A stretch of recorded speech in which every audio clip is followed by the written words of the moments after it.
Ish ma syi'ta, hiduplah sesuka hatimu. Ish ma syi'ta, apa yang mau kau makan, makanlah. Apa yang akan kau bekerjakan, kerjakanlah. Fa innaka mayyit, tapi ingat, kau akan menjadi mayat, kau akan mati. Semua akan diminta pertanggungjawaban di hadapan Allah. Yang terbaring di rumah sakit hari ini, sayup-sayup suara azan dari masjid rumah sakit masuk ke telinganya. Dia menonton di televisi acara live solat Jumat, tapi saat itu dia hanya mampu terbujur kaku.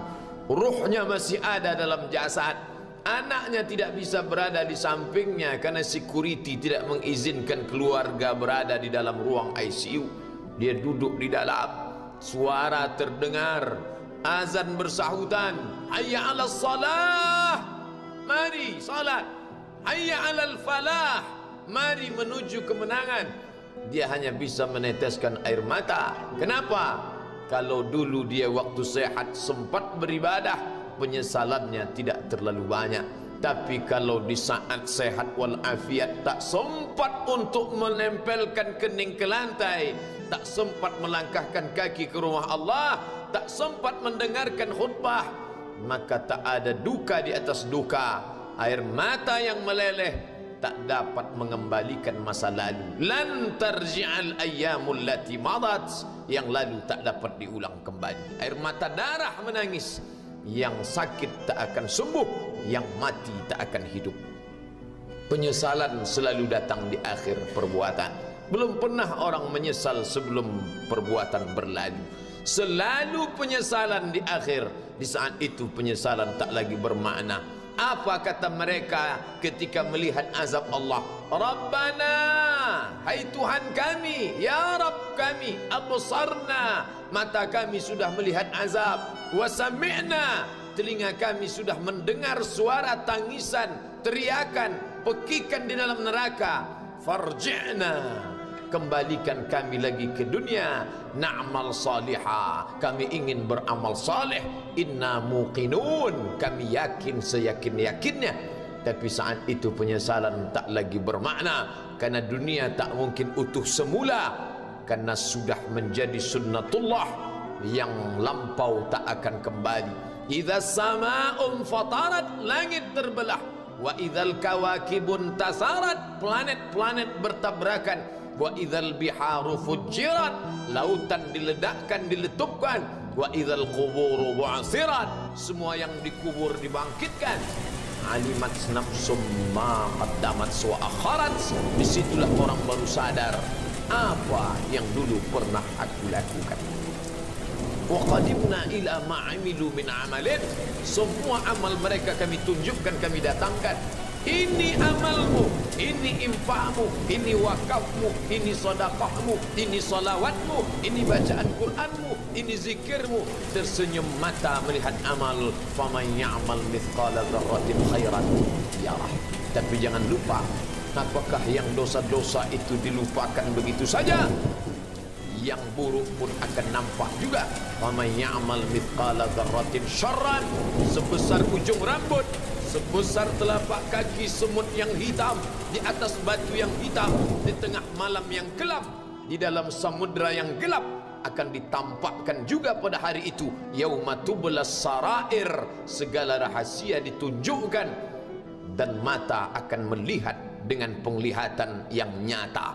Mulut tidak lagi bisa menjawab. Al-yauma nakhtimu ala afwahihim, hari itu mulut kami kunci, karena mulut itu yang dulu pandai mencari-cari alasan, bersilat lidah, maka hari itu lidah dikunci.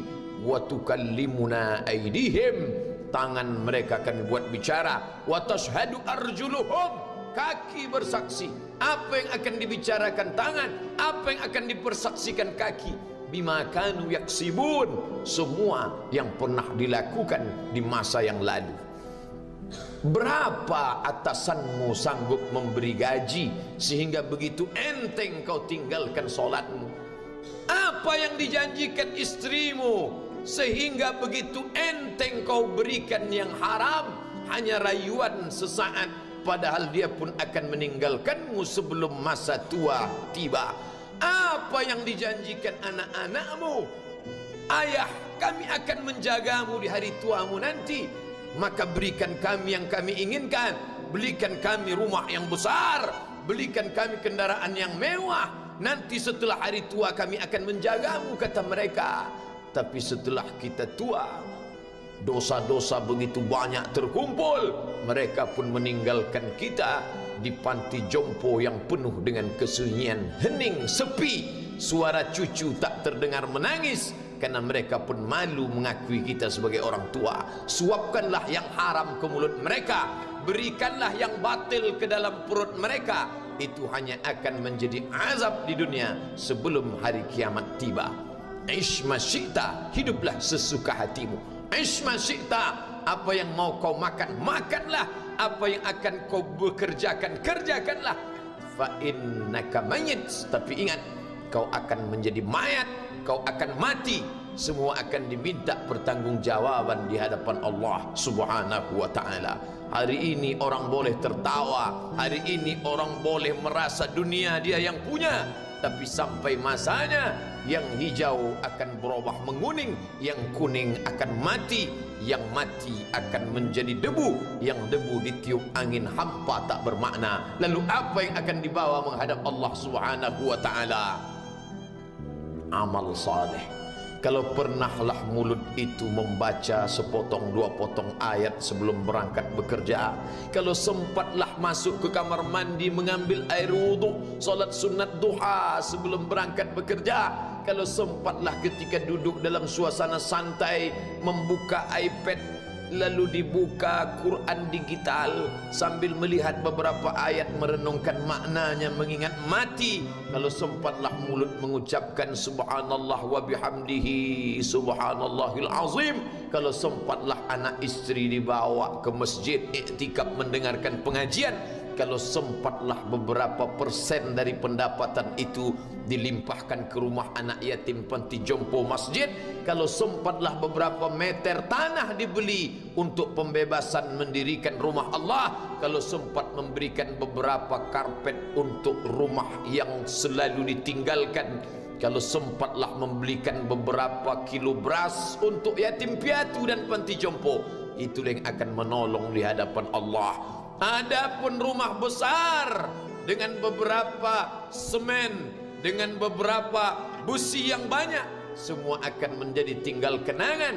Mereka akan menjual, membagi-baginya. Tanah yang dulu harganya semeter 100.000 sekarang sudah menjadi 5 juta. Mereka akan bagi-bagi itu semua kepada ahli waris. Lalu kita hanya membawa 3 helai kain tipis yang tidak berjahit, dan itu semua menjadi milik orang. Kalau dulu mereka kita didik dengan pendidikan yang baik, di tengah malam mereka bangun menetes air matanya, lalu dia berdoa, Rabbighfirli wa liwalidayya warhamhuma kama rabbayani shaghira. Seperti tetesan embun di tengah gurun Sahara yang panas. Kalau sempatlah mereka berdoa, Allahumma ighfir lahu warhamhu wa'afihi wa'fu anhu, maka mengalirlah air yang sejuk ke tenggorokan yang kering.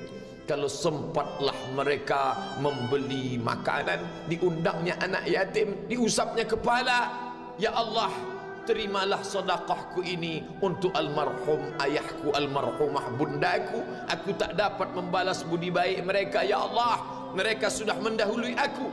Maka akan mengalirlah itu sebagai perlipur lara di tengah alam barzakh sementara kiamat tiba. Tapi kalau mereka hanya dididik dengan keduniawian, dididik dengan kemewahan, disumbat mereka dengan materi, tak pernah diingatkan pada mati. Ketika kita mati, mereka pun juga akan mati perasaan ingatannya. Paling celaka lagi, mereka mengingat kita dengan mengantarkan bunga, mereka mengingat kita dengan pakaian hitam, mereka mengingat kita dengan suara musik, mereka mengingat kita dengan memajang foto kita besar-besar di dalam rumah. Dan itu hanya menjadi penghalang rahmat Allah turun, tidak berkesan sedikit pun. Mereka sedang menyangka kalau dinyanyikanlah lagu kesenangan kita, terobat rindu hatinya. Kalau dipajangnya foto kita, dilingkarkannya karangan bunga, puas rindunya. Padahal itu tidak membuat berpengaruh apapun kepada kita di alam barzakh. Maka sayang, buatlah sayang yang mengingatkan sesudah mati. Kalau rindu, buatlah kerinduan yang membuat dia akan tetap mengalir sebagai satu amal sesudah kematian. Idza matal insan, kalau manusia mati, inqata'a. Dulu rajin membaca Quran, berhenti. Dulu rajin salat tahajud, berhenti. Dulu rajin menghatamkan segala yang baik-baik, berhenti. Tapi ada yang tetap mengalir. Di antara yang mengalir itu adalah shadaqatun jariyah. Sempat membelikan beberapa bungkus nasi. Nampak orang tua di panti jompo menyuap nasi itu, menggeletar tangan mereka karena usia lanjut, menetes air mata. Kita bukan sedang melihat orang tua, kita bukan sedang melihat orang lain. Saat itu kita sedang melihat potret diri kita 30 tahun yang akan datang.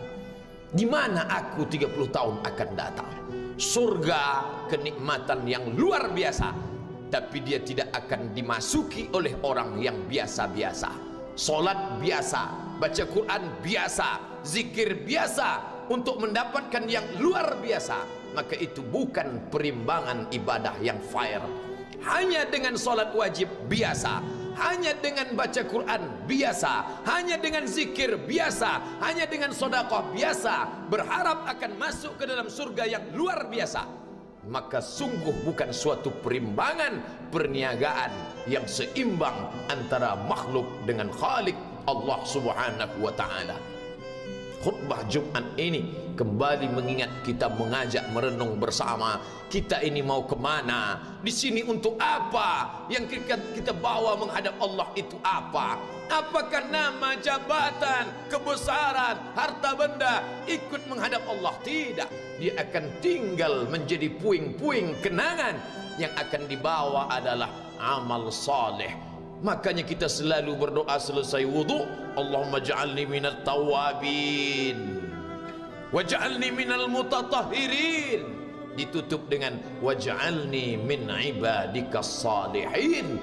Karena orang yang saleh lah yang selamat dari kerugian, yang lain rugi. Innal insan, semua manusia lafi khusrin, rugi. Yang kaya rugi, yang punya kuasa rugi, yang ganteng rugi, yang punya anak rugi, yang punya istri rugi. Tapi ada yang beruntung, illallazina amanu, kecuali yang beriman, wa amilus salihati, dan beramal saleh. Itulah orang yang beruntung, karena dia akan hidup dalam kehidupan yang kekal abadi, membawa iman dan amal salehnya. Kalau sampai hari ini masih bersemayam di dalam diri kita, mari kita jaga. Dan kita berharap kepada Allah husnuzan, Allah menutup usia kita ini dengan husnul khatimah. Ketika itulah malaikat datang memanggil, menyambut, ya ayyatuhan nafsul mutmainnah, wahai jiwa yang tenang, irji'i ila rabbiki, kembalilah engkau kepada Tuhan Rabbmu, radiyatan mardiyah, engkau ridha kepada Allah, Allah pun ridha menerima engkau sebagai hambanya. Fadkhuli fi ibadi, masuklah engkau ke dalam golongan hambaku. Wadkhuli jannati, masuklah engkau ke dalam surgaku. Saat itu ruh keluar dari badan seperti tetesan air di hujung daun yang lembut menetes.